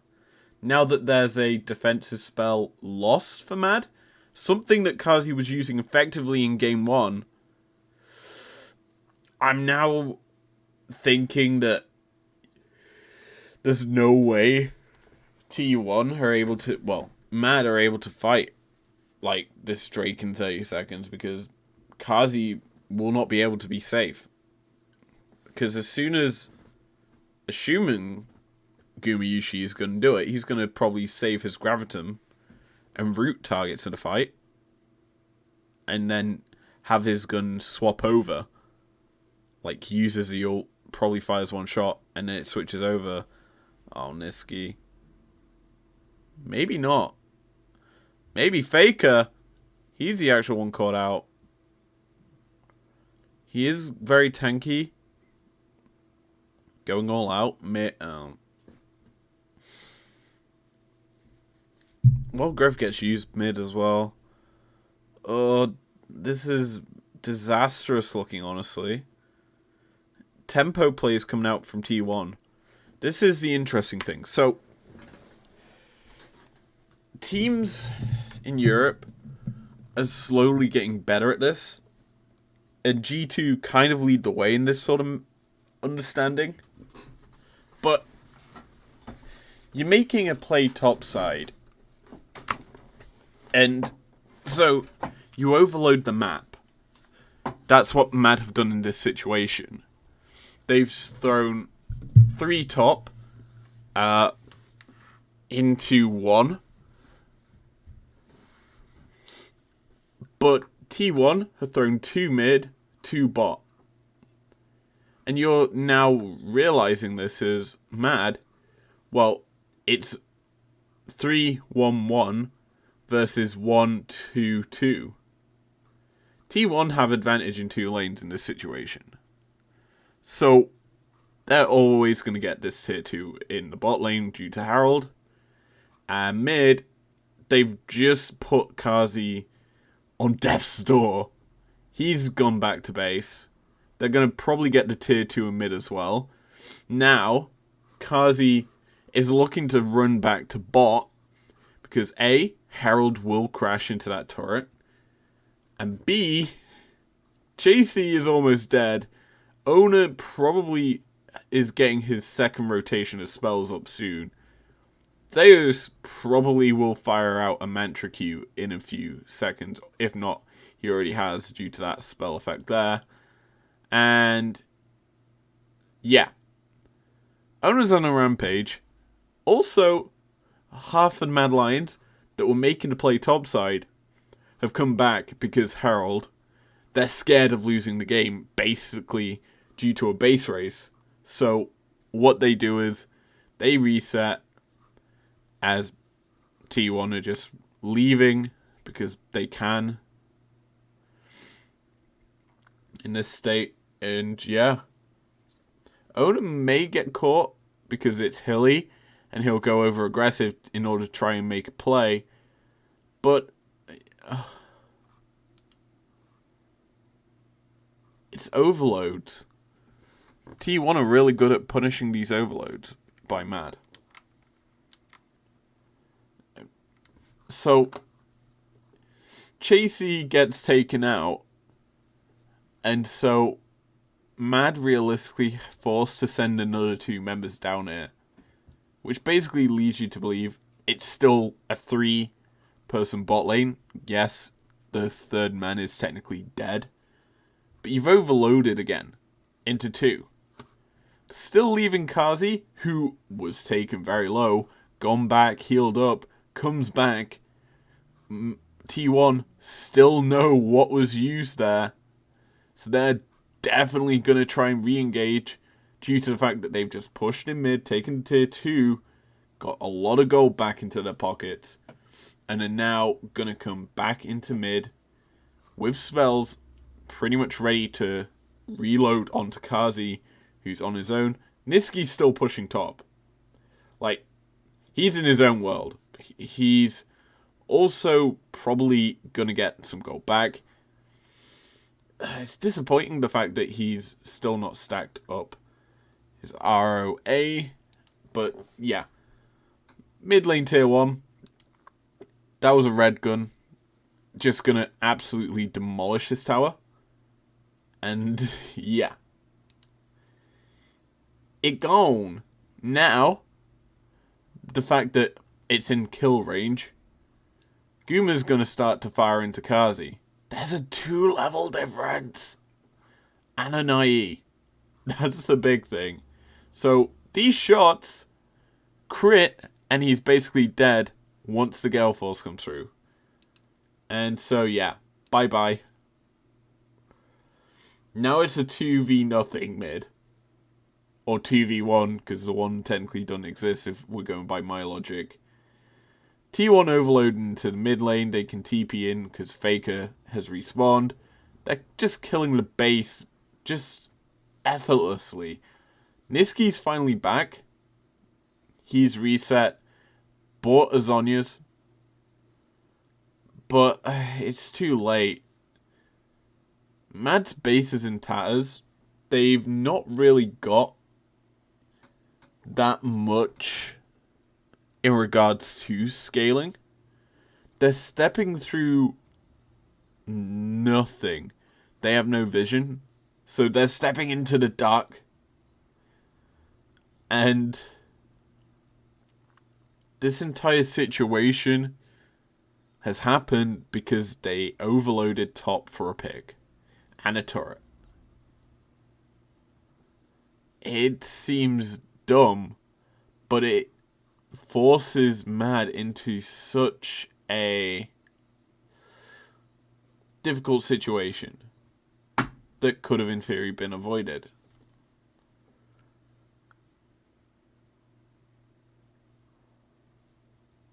Now Niski is, once again, dancing with the devil.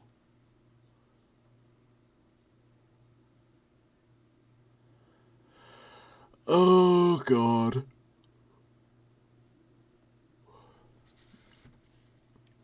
Mad are just being bullied. Starting to feel like a spectator sport, honestly. Because Maokai's just going to keep throwing saplings forward into that brush. And doing the tick damage. But, like, he's keeping Mad in this situation. And, yeah. Nature's Grasp kills Hilly.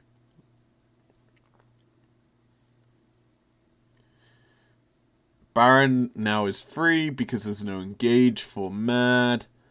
Chase Elioya goes over the wall. Misses his Q. Still no vision. Finally gets vision. But it's going to get basically guarded by a sapling. And carrier.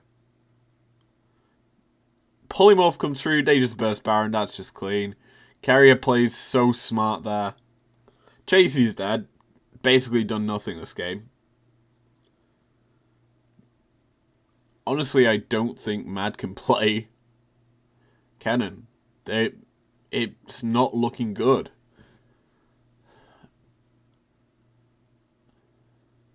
And yeah, T1 just going to push for the base. I don't think this is a 2-Baron game. It certainly feels like a we can push to win here situation. But the disengaging,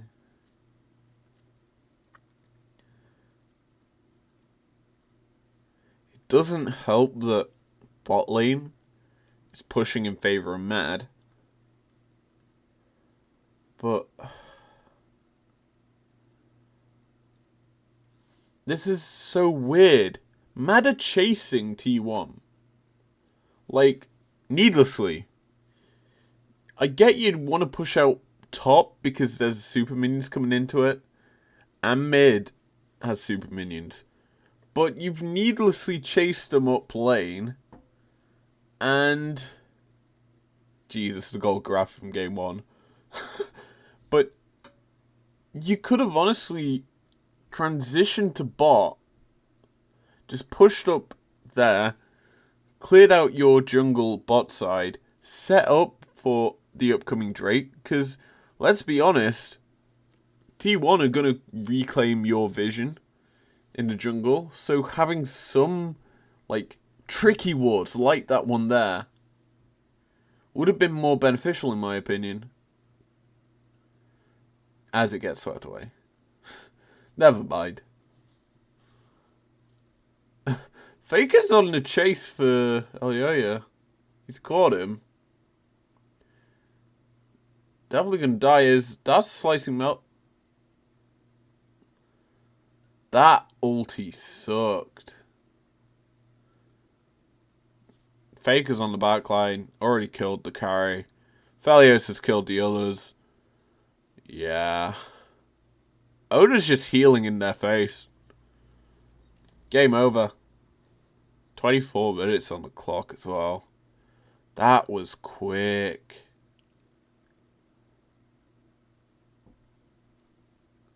So, game 2's over. That seemed quicker than game number 1. I wonder what the record... How do you get the record? What's like... What is the fastest series? It's T1 G2. Like, in the history of League.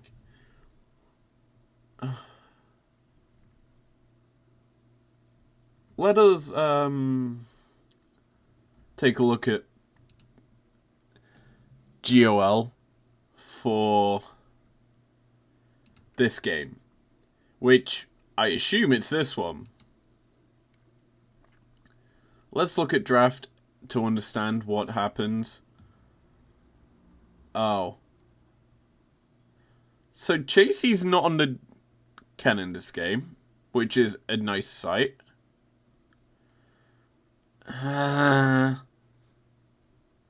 Hilly's on the Annie, which I like. These mid three I'm not a big fan of. Like, meta read wise, they don't seem that strong. It's bizarre. JC hasn't got a completed. He does have a completed item, it's just not. I'm dumb. So let's take a. Oh, it looks like bot side gets punished. So does Elioya. As for. Yeah. Yeah. Bit of a bot diff. Bit of a bot diff. 2 items completed. The supports don't even have one. Oh god. So, first blood went to Mad. Drake stacks. Bands look. Gragas is a same. Yeah, they're the same bands. Kennen being. See, I don't see that as a big thing. It wasn't threatening in game 2 and 1. I don't like that band from D1.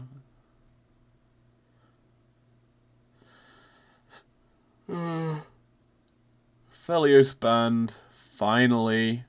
It took you 2 games to realize that you needed to ban it.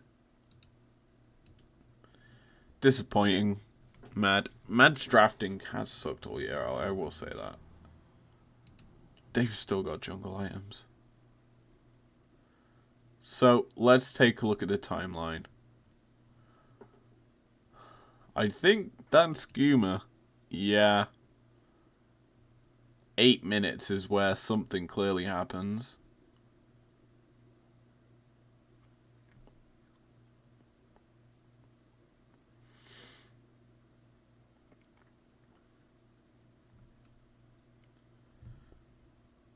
Yeah.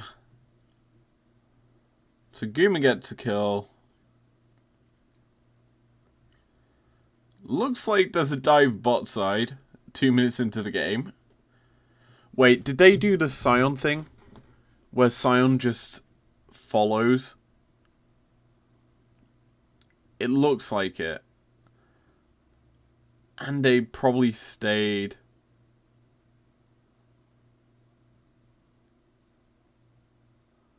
What kills Elioya? Looks like an Exy. Assuming.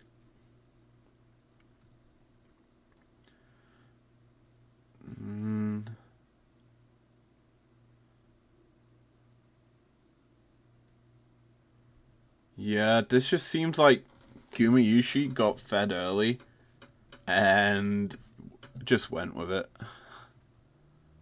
It looks devastating. I just want to skip to the end and hear the actual call. Because it probably is nuts. Like, how quick this one went. I'm actually going to put my sound on. Because I've been... Never mind, I'm still listening with no sound. Huh. Oh, because I muted it. Good job, me.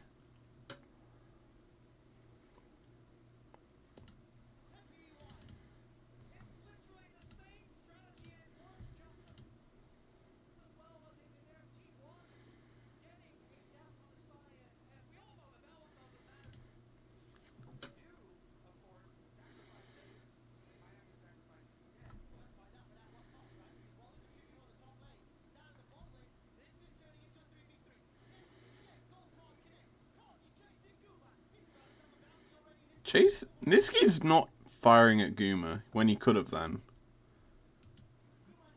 Guma's not involved in this fight. He's probably gonna W, get a kill. He's just healing through health pots.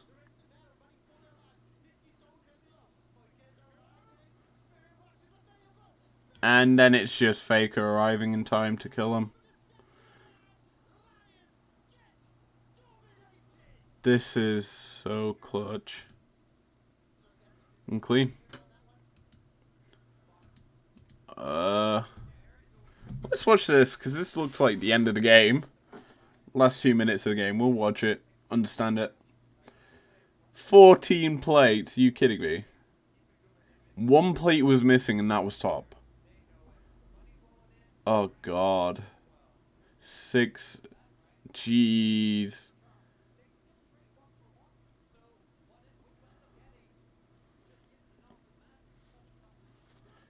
It's 4K gold.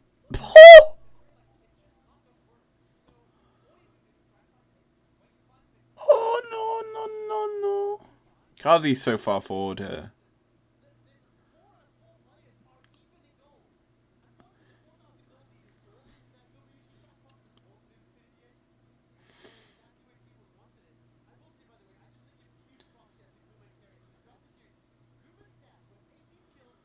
This seems so weird.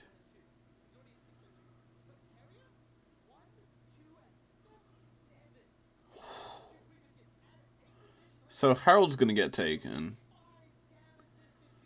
That definitely... T1 played a lot through Harold through this series. They've been using it effectively to crack open the base of Mad.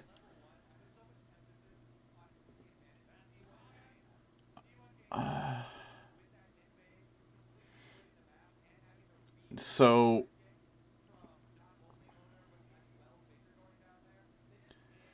Clearly something's about to happen. And it's Elyoya getting caught that looks like the big issue. They're just pushing top. They just drop Harold. They're gonna kill whoever is defending this lane. Niski is dead. All the spells would lock him. They've managed to catch out Lee. Good flash from Carrier to avoid the Tibbers. But it's just Guma's just able to fire in so much damage. This is the first game Faker's actually playing a carry champ.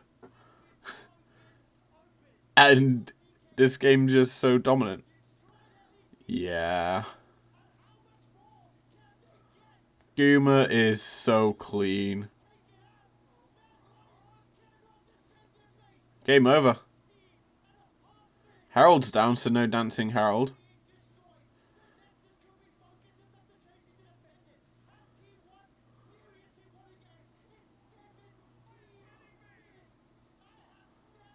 This is so dominant.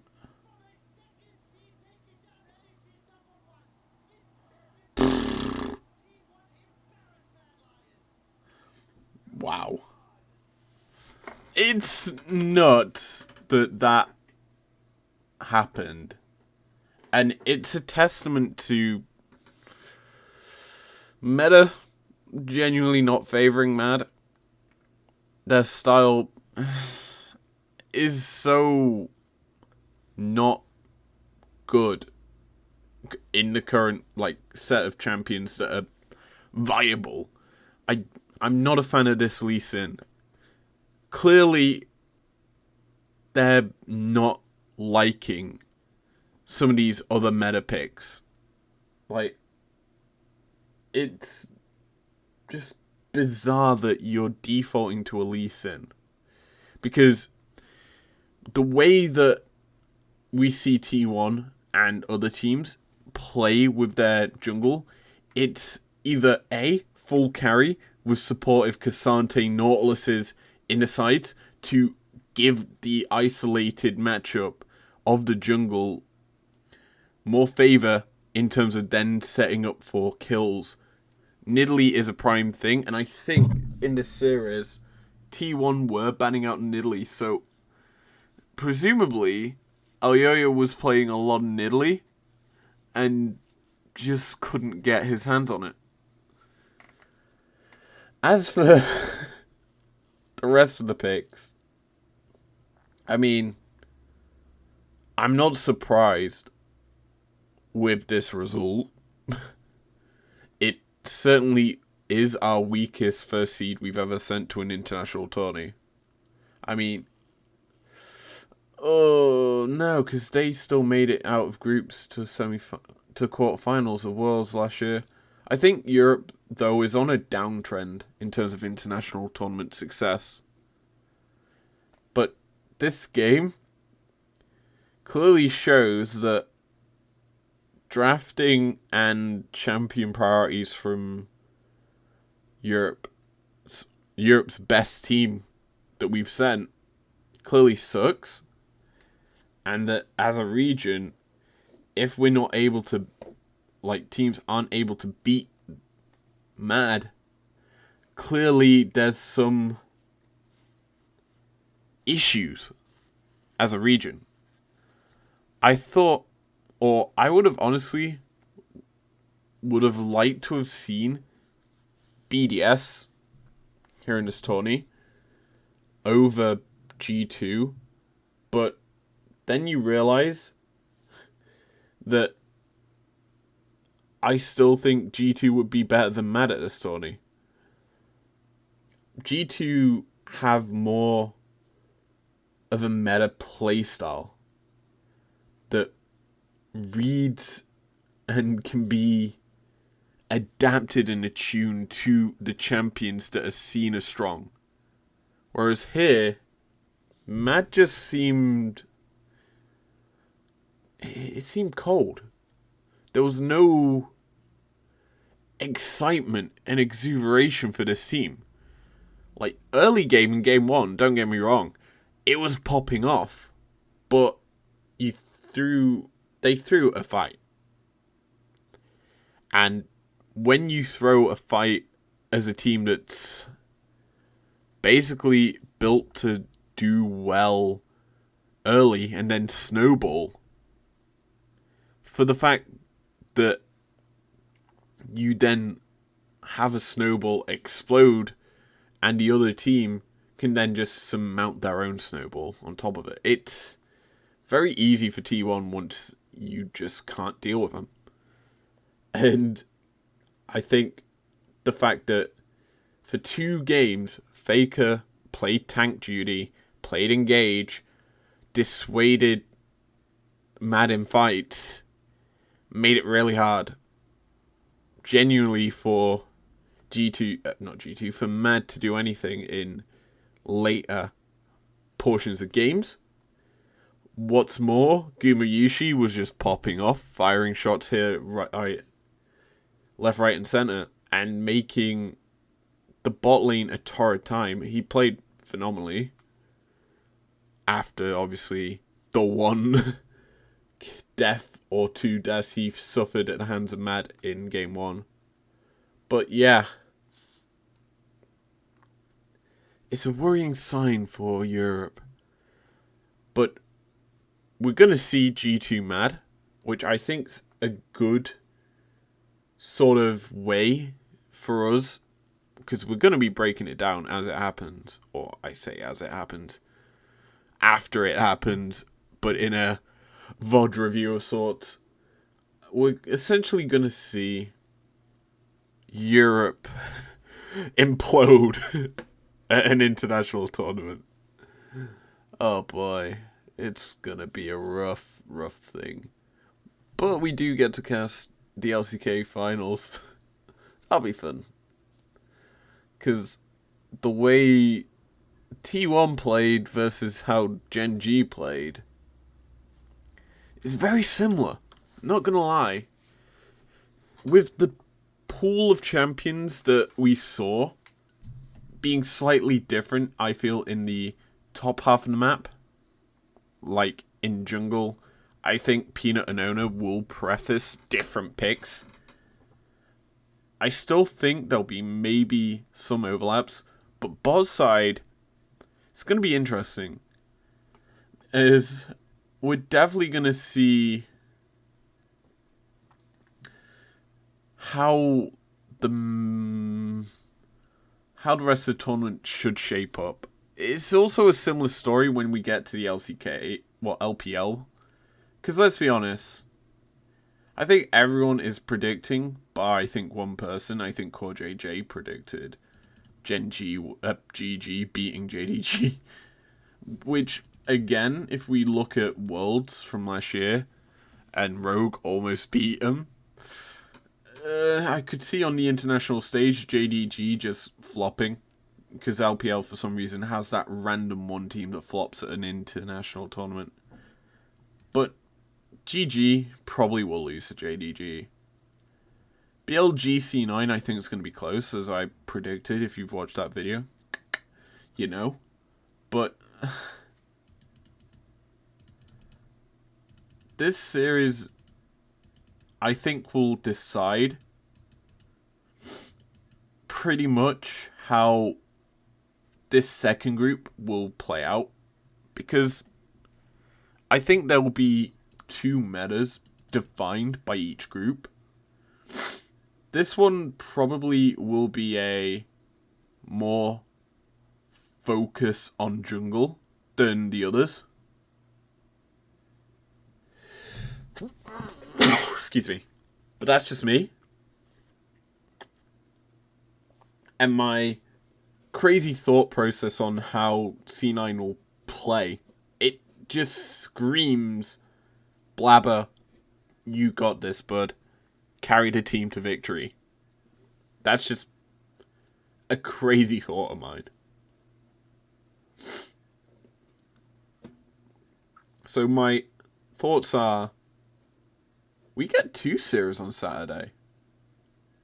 Wow. 2 best of 5s? Did not expect that, actually. And it's Genji T1 first. Ooh, that's going to make Saturday very interesting. We might have to split up the games over into Monday.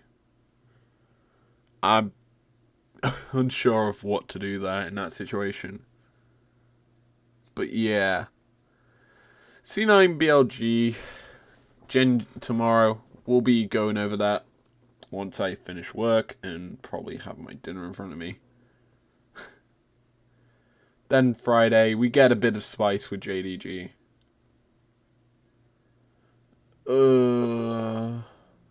Rip Europe's hopes at this tournament. We're going to be losing one team. I'm going to be intrigued because if BLG win tomorrow, it's definitely going to be all regions facing off against their second seeds. And that kind of intrigues me in terms of a lot of them will be rematches from the finals, except for Europe, because we've had 2 splits. I don't like this new meta. Not meta. I don't like this new format for the LEC. It feels very yuck. In terms of deciding teams for an international tournament, it seems dumb. Because when did winter end? March time? We're in May, so we've had about 4 patches since the end of winter. It might not even be that. It might be slightly more, but they started in January. So there's been a lot of time since G2 won a split. Like, won the split. They won. And mad at recent winners. God. Europe. Generally feel like the weakest region in this tournament. Like, that's left, obviously. But that's just me. I'm done rambling. I'm pretty sure I've been rambling for the same amount of time as it took T1 to beat Madden Game 3. So, thanks for joining me. I've had a blast, as always, going through this VOD review. So thanks for joining me. If you enjoyed it, leave a like down below, as I usually say, and I'll see you tomorrow. Peace out, guys.